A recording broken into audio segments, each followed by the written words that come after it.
salaamaaleykum fi leen toxna ci 221 TV mbokk ak xarit yi daleen ak jàmm ñoo ngi leen di nuyu te di leen siyaar di leen jox mbégte bu baax a baax xam ngeen ni tey ñu ngi fii ci Parcelles Suprême ko ñu Abdou Guité Seck bu ñu Abdou Guité seen xel war a dem ci ay woy seen xel war a dem ci musique donc ñu ngi fii tey seet si koo xamante ne kenn la ci sunu ay client muy Khadim di yëngu ci lu jëm ci wàllum conteneur di ko jëlee fu nekk ci àdduna bi du ko andi fii nga xamante ne moo di ci Parcelles tey fas yéene na ñëw sekk ak moom waxtaan fii nga xamante ne si moom moo di ci Parcelles Suprême ba tey gis ngeen bagage yaa ngi nii ci conteneur yi ngeen gis nit ñi ñëw fii fu nekk di jóge fu nekk di ñëw di wut si bagage xam ngeen ni boo leen gisee lii xam ne liggéey moo fi nekk Khadim mu ngi ne la ci kanam bagage gaa yaa ngi wàcce ci biir ñoom ñu ñëw Bamba maa ngi lay siyaar. jaar naa la maagal naa la. daloo ziar. maa lépp jàmm alhamdulilah. bett nañ la de. waaw bett ngeen ma moom bett ngeen ma. na ngay tey. waaw sant nañ. ñu ñëw bëgg am ak yow benn waxtaan ci li nga xamante ne si moom moo di ci cargo yi conteneur yi naka lay demee yan jafe-jafe ngeen ciy dund tout à avant loolu bàyyi la nga nuyu internet yi nga xam ñu ngi lay seetaan. waaw maa ngi leen di nuyu waa kii nu mu tuddati sax 221 maa ngi leen di ziar di leen jox seen wàccuwaay macha allah kontaan naa trop bett ngeen ma mais kontaan naa quoi. waaw mais ku nekk xam na ni ay conteneur bari na ay jafe-jafe yan jafe-jafe ngeen ciy jànkonteel pour mu ñëw Sénégal. waaw bari na jafe-jafe trop parce que tey jii mën naa la instant bi dama xuloo ba sonn ci parce que cargo dafa metti mais da ngay dégg lu nekk mais da ngay nangoo encaisser rek parce que tey maanaam boo demee Chine bari na sénégalais yi fa nekk mais tey am na ñu jub am na ñu jubul xam nga léeg-léeg conteneur tardé ñu foog ne yow si sa coobere la fekk du sa coobere comme ça navire yi léeg-léeg day retard comprendre nga léeg-léeg day jaar Espagne léeg-léeg mu jaar Tanger xam nga léeg-léeg mu jaar ci Asie bi balaa muy yegg si fii léeg-léeg day yàgg comprendre nga léeg-léeg nga njëkk a chargé benn conteneur sax 1 mois beneen bi ñëw jiitu ko xam nga comme ñu bëri clients yi bëri nañ ko xamee noonu Chine na gars yi fa nekk ay jàmbaar lañ macha allah àdduna nag foo dem am na ñu baax am na ñu jubul mais gars yi fa nekk man ma xam leen macha allah ñu samay collègue ci cargo yi ñoom ay jàmbaar lañ ay liggéeykat lañ te ñun ñëpp bokk ndey bokk benn baay waaw ñu ngi ci kawam daal di bay suñu waar nekk ci cargo yi di liggéey di rayante duñu nelaw tuuti la ñuy nelaw duñu nelaw sax lu bari macha allah nekk ci kawam di chargé macha allah clients yi tamit dañuy ñëw ñu leen utal bagage di leen chargé waaw man may Bamba 28 alors que ni donte yàgguma Chine mais macha allah ñu ngi may commencé xam bu baax ndax liggéey bi ñëpp ñu ngi koy teg ci yoon ñu ngi koy setal aussi ñu ngi koy sellal aussi ñu ngi bëgg lépp barkeel mi ngi nii conteneur yaa ngi nii di wàcc yéen a ko gisandoo bett ngeen ma mais mi ngi noonu.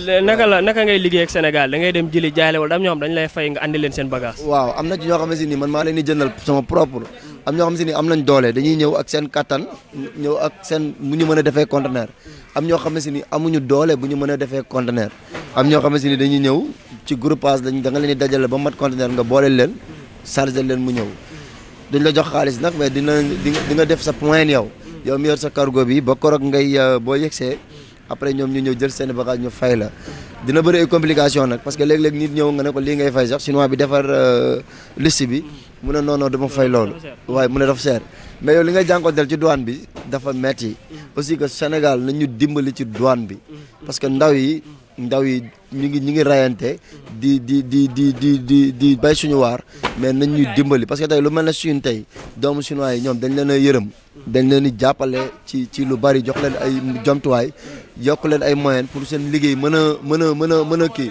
ñu nit war nañu mën a defal loolu su ko defee booy daw ci gaal yi wala booy daw feneen xam nga affaire bi mi ngi fii Sénégal comprendre nga liñ naan tukki dina la jox xam-xam jox la tuuti kattan mais alal sa réew nga ko mën a amee ñun lu ñu mën a am rek suñu réew moo ñu ko gënal ay ndaw lañ xam nga tey man je suis jeune xam nga ay ndaw lañ bëgg lu ñu lew di reyante mais nag Sénégal nañu dimbali tey état bi nañu dimbali tey am nañ tey njiit gu bees Bassirou Diomaye Faye na gën a taxaw ci loolu ci mbiru douane bi gën ñu woyofal lépp taxi yi gën a yomb ñun ñu suñu liggéey gën a mën a ñoŋ mais sinon da ngay dem sax ba léeg-léeg da ngay découragé si liggéey bi léeg-léeg nga indi conteneur sax wallaay da ngay perte comprendre nga parce que client bi nga léeg-léeg da nga leen ko fayal lii mu ne du fay lii parce que dafa cher te léeg-léeg tamit day wax dëgg parce que am na ni muy demee ak ni billet avion yi seeree ak ni hôtel yi seeree dund bi seeree am na ni muy demee doo ci génn kon nañu gën a dimbali si loolu jàllaleel ñu loolu moom ñoom ñu mu nekk seen nopp ñu mën ñu jàppale quoi parce que tamit léeg-léeg day metti quoi. des fois da ngay gis koo xam day def benn at rek commencé jël ay risques di indi ay conteneur jàmbur est-ce que yow mën nga xam ñaata at nga def ci métier bi. waaw man juste que ni yàgg naa ci métier bi parce que commerçant la avant may dem Chine pour teg bâche dama doon dem di ñëw en 2018 dem naa Italie jënd bagage Italie bi ma demee Italie 10 jours laa fa def ñibbisi boobu ñu bari bëgg nañ voyage yi dem toog mais dama ne sama réew laa gëm pour rayante ñëw di liggéey ci sama réew bi ma demee def 10 jours chargé fa conteneur ñëw Chine aussi avant Covid bi doon naa dem chaque 10 jours wala 15 jours ma dem ñëw mais après ma gis ne ñu bëri maa ngi leen sama xam-xam soxla nañ ko soxla nañ bagage yi nga xamante ne nii tey jii bëgg nañ ma leen koy utal léegi juste que ni ma ne non pourquoi ça war nañ mën a toog def base magasin xale yaa ngi fi juste que ni nañ def base Chine xam nga di jëndal clients yi bagage di leen chargel muy ñëw macha allah conteneur bi booy seet tey man sama bagage sax nekku ci lépp ay bagage yu client la magasin gis nga ko mi ngi nii léegi samay bagage la léeg-léeg samay conteneur bopp day ñëw mais léeg-léeg conteneur yi clients yi day ñëw lépp rek la nga xamante ni clients yi bëgg nañ ko damay daw di leen ko wutal di leen ko chargel waaye comme ni ma la ko waxee léeg-léeg kenn ñëw ak xaalisam bu doy nga chargel ko moom conteneur personnel am mais léeg-léeg lu mat 15 personnes ñëw nga boole leen conteneur chargel leen mooy groupage bi ngay dégg waaye ñenn ñi. lan mooy différence bi Khadim chargé conteneur andi ko ak ki nga xam dafa yor xaalisam chargé lan mooy différence bi. waaw lan mooy différence bi mooy juste que ni bële di nga gën a noppale ko kenn ki bu ñëwee di nga gën a noppale ko parce que tey benn day nekk benn article bagage wala ñaar wala dara dana gën a yomb mais léeg-léeg boo waaw léeg-léeg dina gën a yomb ci benn nit ki quoi bokkul ak mbooloo léeg-léeg day ute ñii dañuy mel nii ñii mel na ca des léeg-léeg nga dégg encaissé xam nga léeg-léeg ñu dëkkal la sax foo dëkkul ci mbooloo bi mais bu dee benn nit la doo am benn problème moo gën a woyof daal loolu mooy différence bi waaye. léegi maam essence la ak buñ ko bëggoon a jot naka la ñuy def ba jot ci.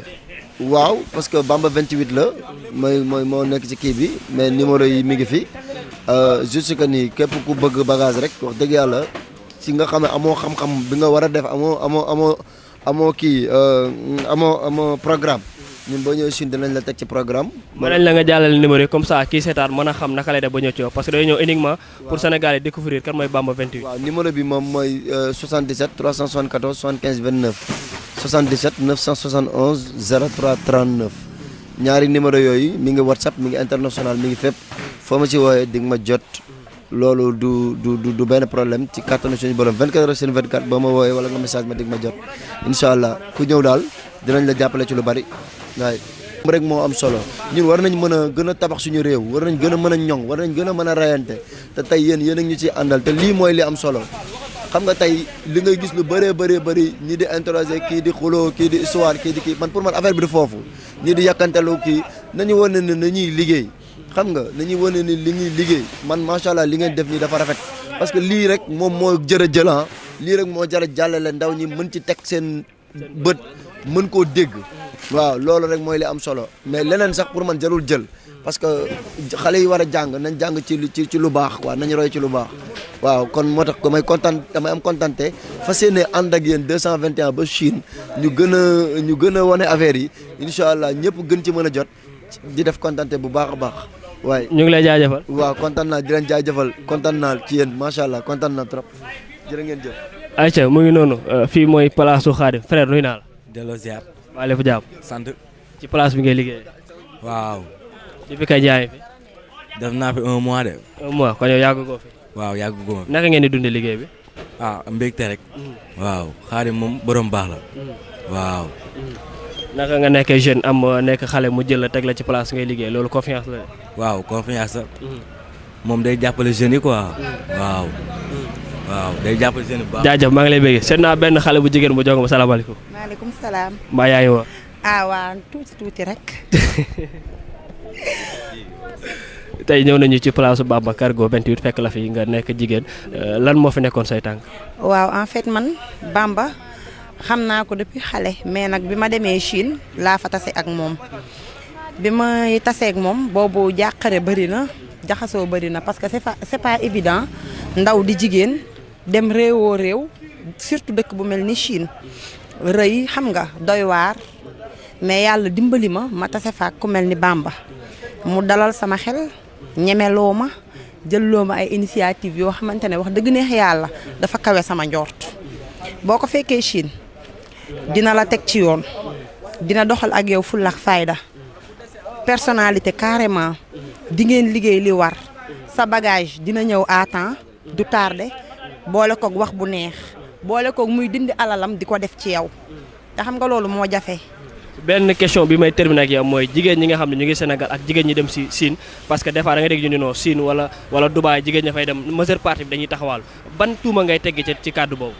man mii di wax ak yow 2011 laa am jëkkër sama taaw am na 11 ans te gis nga ma nii foofu jigéen ñi fa nekk ay gaynde lañ ay jàmbaar lañ jigéen mën na toog fii Dakar parcelle gii di def lu ko neex jigéen dem ba Inde takk sërëm ba mu dëgër liggéey te xam ne lii moo ko fi indi gis nga jigéen yi nekk fee taluñu solu taluñu simmeeku la preuve en est que Baye Mar ba mu ma gisee léegi ma def perruque sax dandi ma Sénégal moo dàq Chine parce que foofu temps bi xat na heure bi gaaw na ñetti boutique ngay def balaa muy ñeenti timis jot nit ñi wàcc kon je pense que foofu jigéen bu fa dem dagg billet bu cher tal nga leneen lu dul bon pour man bon boo koy def soriwul yoonu bon soriwul mën na la bañ a jaral nga jël avion wala ngay jël bateau di dem ba beneen dëkk di ko fa def pour man sa biir kër sax boo bëggee bon mën nga faa bon.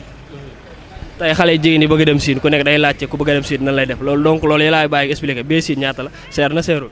cher na seerul xam nga billet moom daa divers par exemple ça dépend rek bu dee agence yi am na ba 1 million 350 ça dépend rek waaw ak période bi nga koy jëndee aussi mais daal li ma lay wax mu wérte wóor mooy kuy dem Chine na nga takk lu dëgër nga yóbbu waaw kay parce que billet bi cher na hôtel yi cher na transport bi metti na et c'est pas donné.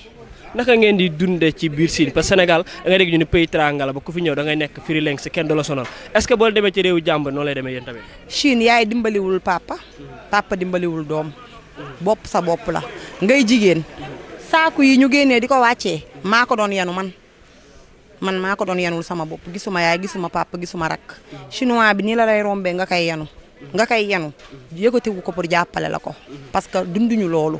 peut-être pays de la teranga bi loolu fii la des. fii la yem waaw. ayca maa ngi koy jaajëfal moom tamit jigéen la goo xamante ne bokk na ci ñi dem Chine jàmbaar la tegg na ay tuma yu bëri parce que Sénégal. tey jii ma wax la man journaliste la am naa sama master en journalisme et communication produit ISEG laa mais ba ma xoolee daal affaire yi xaw a doy waar xaaruma yor micro damaa takk jug aw yoonu Chine. xam naa man tamit fan yi dinaa takk jóg de. incha allahu rabbi merci beaucoup. ayca merci ñu ngi woon Parcelles Suprême ci koñu Abdou Guité Seck seet si woon Bamba Cargo 28 mu nekk koo xamante ne si ci lii lay yëngu gis nga beneen soxna bi fii yow tamit wax ñu leer donc nii lañ koy defee émission baana baana ci ñeneen ak ñeneen donc 221 day dem ba Chine mu mel ni am na keneen ko des fële ñu dem jóg salaamaaleykum. ginnaaw maa ngi lay char kii jaaytaar la gayaan bi jaaytaar la xamee naa ko. waaye saa yi tey ma bañ a wax jaaytaar gayaan naka mu. maa ngi cool sant yàlla alhamdulilah. naka koor gi yaa ngi woon. waaw gis nga ñi ngi daaw ñi ngi war rek. naka ngeen dundee koor gi ak liggéey bi. waaw gis nga actuellement moom ñi ngi sant yàlla quoi parce que comme loo xam ne la ni moom suñu borom moo ñu ko digal. mu bokk ci suñu ponk jaamu yàlla. kon lu mu métti dañ koy def. boole kook liggéey bi di wàññi dara. dina métti nag mais alhamdulilah quoi. yow yaay seere place bi. waaw sama place maa koy gérer waaw. naka ngay def xam nga liggéey ak ñoo xam ne bokkuñu ci réew mi maanaam dañ fay nekk ay immigré par exemple dem nañ ba découvrir ni Condé ñu ci ëpp ay Guinéens ñoo koy wàcce naka ngay liggéey ak ñooñu noonu ñu ñëw soo réew di fi daan doole yàlla dogal nga yor conteneur ñu war la ko wàcceel naka ngay jëflante ak ñoom. waaw jëflante bi day yomb xam nga liggéey moom dafa doon loo xamante ni bu la yàlla dimbalee ba nga nekk ci yoon bi yàlla dimbale la aussi ba nga sa kii di dem ba nga xamanteeg ñoo xamante ne ay étranger lañ bokkuñu ci réew mi ngay dem aussi bay liggéey ak ñoom loolu sant yàlla la loo gis rek noonu lay demee quoi nànk xam nga mënul kii quoi. ban message ngay lancer jeunesse bi nga xam ne dañuy toog ni réew mi neexoo réew mi amul liggéey nga dooloo ak ñoom aas seere lu mel ne ban message ngay teg seen kaw. gëmuma loolu gëmuma ne réew mi neexul parce que seul le travail paye. nit boo nekkee ci àdduna da ngay liggéey parce que yàlla mooy joxe. du dëgg li may wax sama moroomu jeunesse bi mooy nañu liggéey. waaw parce que liggéey moom mooy fay quoi du toog réew mi neexul d'accord day metti quoi mais nag bu méttee bu mu tax nga toog na bu méttee da ngay jug dem ñafe ji da ngay am quoi. parce que yàlla moo fi nekk. loolu lañ gëm quoi. jeunesse bépp commencé ren def benn vision changer système bi ñu dundoon est-ce que bokk nga ci ñi changer système bi. ah mais si pourquoi pas.